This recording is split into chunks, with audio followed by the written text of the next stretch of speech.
ফজলুল করিম, আব্দুল করিম, রহিমা খাতুন, তোমাদের দুই জায়গার এক জায়গায় যাইতেই হবে, হয়তোবা বেহেশতে অথবা জাহান্নামে। বাবা, বেহেশতে কারা যাবে? বড় লোকেরা, মালান সাহেবেরা, পীর সাহেবেরা? না না, আল্লাহ পাক রব্বুল আলামিন স্পষ্ট বলেন, ইন্নাল্লাযীনা আমানু ওয়া আমিলুস সালিহাতি কানাত লাহুম জান্নাতুল ফিরদাউসি নুজুলা। আল্লাহ পাক ফরমান, আমার দরবারে কে ধনী, কে গরিব, কে যুবক, কে বুড়া, কে আলেম, কে মূর্খ, কে পীর, কে মুরিদ, আল্লাহ আল্লাহ আল্লাহ। পীর কিছু না, শুধু রাস্তা দেখেন না। পীরকে আরবিতে বলা হয় মোরশেদ। মোরশেদ শব্দের অর্থ পথ প্রদর্শক, যে রাস্তা দেখাইয়ে দেবে। কোন পীরের বাবারও ক্ষমতা নাই কোন মুরিদকে বেহেশতে নেওয়ার জোর করিয়া। আরে আল্লাহর হাবিব আজীবন চেষ্টা করিয়াও আপন চাচা আবু তালেব, আবুল আহাবকে বেহেশতে নিতে পারেন নাই। বাবারে, আল্লাহর হাবিব ফাতেমা রাদিয়াল্লাহু তাআলা আনহাকে ফরমান, ইয়া ফাতেমা ইনকাজি নাফসাকি মিনান নার। এ ফাতেমা, কবরে গিয়া যদি এই পরিচয় দাও যে আমি আখিরি জামানার নবীর মেয়ে, এই পরিচয়টি কিন্তু তোমার কোনই কাজে আসবে না, কোনই লাভ হবে না। নিজে আমল করিয়া নিজেকে নিজে জাহান্নামের থেকে বাঁচাইয়া কবরে যাইও।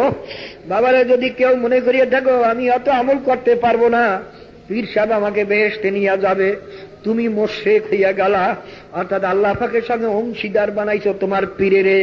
কারণ বেহেশতে নেওয়ার একমাত্র মালিক হইলেন মাওলা। যদি কোনো পীরে বলে আমি তোমার কবর আযাব মাফ করতে পারবো না, তোমার জাহান্নামের থেকে বাঁচাইতে পারবো না, তবে আমি কেমন পীর হইলাম? মনে করি ওটা পীর না, ওটা একটা মুশরিক শয়তান। বাবারে, পীরের কাম হলো শুধু রাস্তা দেখাইয়া দেওয়া, তাও বাবা কোরআন হাদিস ছাড়া দেখাবার ক্ষমতা নাই। এই জন্য পীর হওয়ার জন্য পহেলা শর্তই হইল অন্তত মেশকাত জালালাইনের এলেম তার ভিতরে থাকা লাগবে, ওই অনুযায়ী আমল তার ভিতরে থাকা লাগবে, এবং আর একজন আমলকারীর সার্টিফিকেট, যাকে বলা হয় খেলাফত, সার্টিফিকেট পাওয়া লাগবে।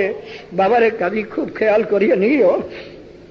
অনেক মনে পীর সাহেবেরাও গুনার কাম করলে ক্ষতি হয় না, এরা হইল সমুদ্র। না না বাবা, মশালার বেলায় পীর সাহেব যেরকম মুরিদও সেই রকম। বাবারে, আমার জন্য গুনাহ গুনাহ, তোমার জন্য গুনাহ গুনাহ। বাবারে, পীরের জন্য ভিন্ন কিছু নাই। কবরে পীরের পরিচয় হবে না, তুমি কোন তরিকার মুরিদ তারও পরিচয় হবে না। বাবারে, কবরে প্রশ্ন হইবে, মার রব্বুকা, তোমার রবকে, তোমার দিন কি, রাসূলুল্লাহ সাল্লাল্লাহু আলাইহি ওয়াসাল্লাম সম্পর্কে তোমার কি মত, তোমার নবীকে, এই প্রশ্ন হইবে আপনার কাছেও আমার কাছেও। বাবারে, বর্তমান জমানায় সব জিনিসে ভেজাল। অনেকে মনে করে পীরেরা ব্যাপারটা চলে, ক্ষতি হয় না। সমুদ্রের মধ্যে মরক পড়লেও ক্ষতি হয় না, আর কুয়ার মধ্যে ব্যাগ পড়লেও পানি নষ্ট হয়ে যায়। সবাই বলুন নাউযুবিল্লাহ। বাবারে, যেটাই গুনার কাম করে ইচ্ছা করে প্রকাশ্যে, ওটা পীর না, ওটা শয়তান। যে পীরেরা জামাতে যায় নামাজ পড়ে না, বাবারে, ওটা মুনাফিক। কানাল কিতাবের ভিতরে লাগছে, আল জামাতু সুন্নাতুম মুআক্কাদাতুন লা ইয়াতরুকুহা ইল্লাল মুনাফিকুন। জামাতে নামাজ পড়ালে সুন্নাতে মুআক্কাদা, মুনাফিক ছাড়া জামাত ছাড়তে পারে না।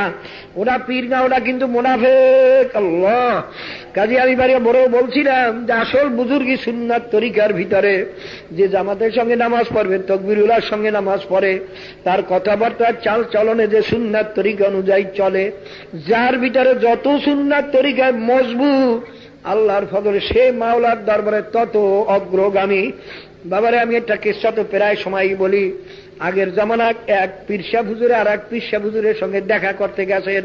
কারণ বাইরে আগের জামানায় পীর সাহেবদের মধ্যে তো আর ঝগড়া ছিল না, কারণ তারা সবাই ছিলেন আল্লাহর ওলি।